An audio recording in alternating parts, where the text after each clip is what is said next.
Hi there, I'm Leslie Rock, and I'm going to talk about creating reading, writing, and research assignments for students in English classes. And it also has application for people who are teaching content area courses such as psychology, sociology, biology, physics, any of the courses on the college level. And you could even try this with high school or middle school students. The key is to think about your reading and writing assignments as something that will involve content. And I think that's one thing that teachers often have a hard time with. You kind of want your students to write and you want your students to read, but you end up kind of giving them a mixed bag of reading assignments that don't have any real coherence or any sort of theme. So I like to think about giving my students assignments that are related to a particular content area. And I'm going to use two examples to really illustrate how you could do this on very different levels. First of all, I teach a class that is more of a skills-based class, and it's for freshman students in college, and it's a reading comprehension class, theoretically. Now, I do like to integrate some writing assignments, and so I do this by creating some mini research projects. And one of these research projects is to have students read something from our textbook, our regular reading skills textbook, and then to go find an article in the library. And I have them use the computer system in the library instead of looking on the web, even though I know the web is the way of the future. I'm a little old-fashioned, and I like for them to actually go look in journals, newspapers, and magazines. Also, some of the information you get on the web is secondhand, and it tends to be a little watered down, and students really need to be more exposed to first-hand information and to realize that there is a quality information on some of these issues that they're reading about in their books, that they are real issues that people are writing about, other than textbook authors. So that being said, I send them off to the library and I ask them to look for an issue that came up in the reading that we were doing, so that they're getting exposure to the textbook writing and then writing from a journal or periodical or some such source.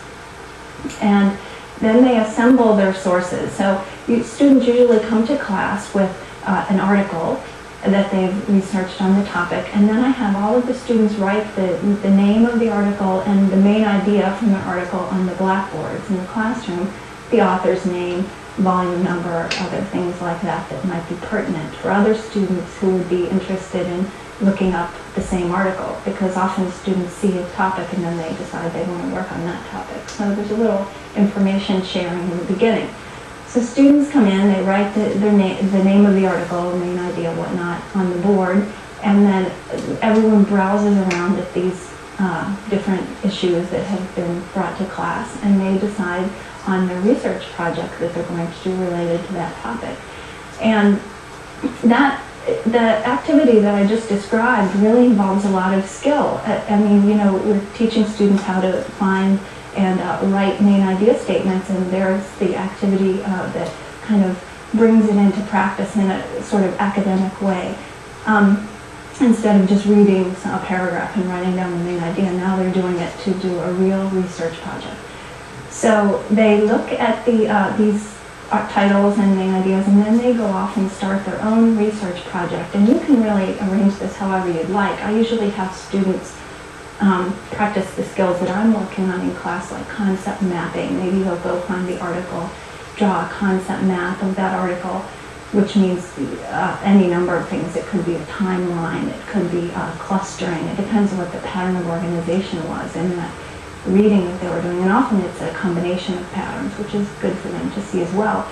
So they draw a concept map, maybe you write a summary, and here they're bringing in all the skills that they've learned in class.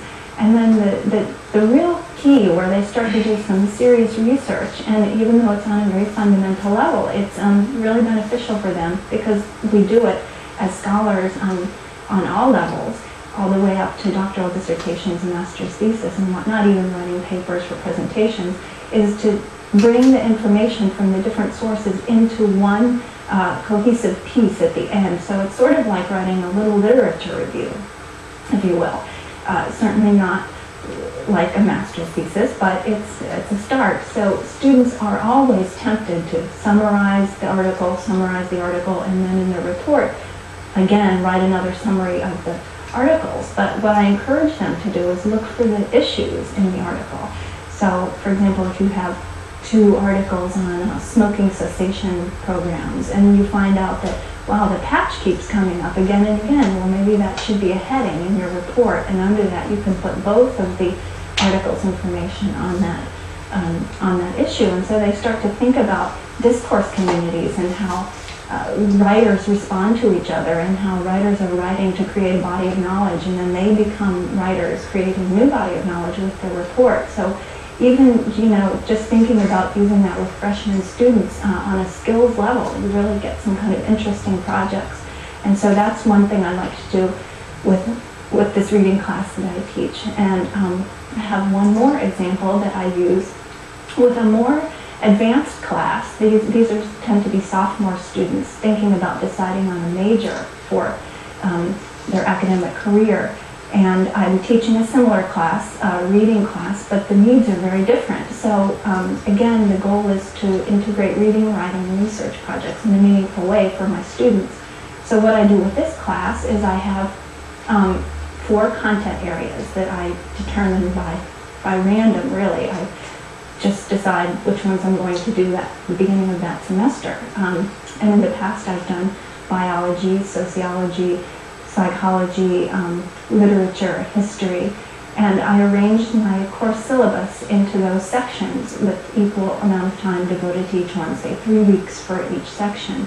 And then I have a guest speaker come to class from each of those areas and do a little mini lecture on some important content that they determine on their own from their area. It could be, one time I had a gentleman talk about he was doing child psychology, so he decided to talk about Erikson's stages of development, and that was really perfect because it was contained in a 1-hour lecture, and it gave the students some content which they could then apply to their research projects. So in that 3-week period after his lecture, we did all kinds of different research, reading and writing assignments, which then culminated in a short research paper, about a 7 to 10 page research paper. And doing that paper, they learned all kinds of things. They learned how psychologists talk about different issues in the area. They learned more in depth about the theory, Erikson's theory. They learned how psychologists write, how psychologists think. They learned about writing the psychology paper, APA style, and how to put the paper together, write an abstract, and the different sections of the paper, how it should be arranged. And they did this, like I said, for 5 different content areas. So students then, when they went off to their major courses, they knew MLA style, they knew CBE style from biology, they knew APA style, they knew how to arrange papers in the content areas. And I think it was a really beneficial course for students who were thinking about becoming academics. And like I said, these are just 2 examples of how you can create reading, writing, and research projects for your students at all levels, and to add some content to what would otherwise be sort of vacuous English courses.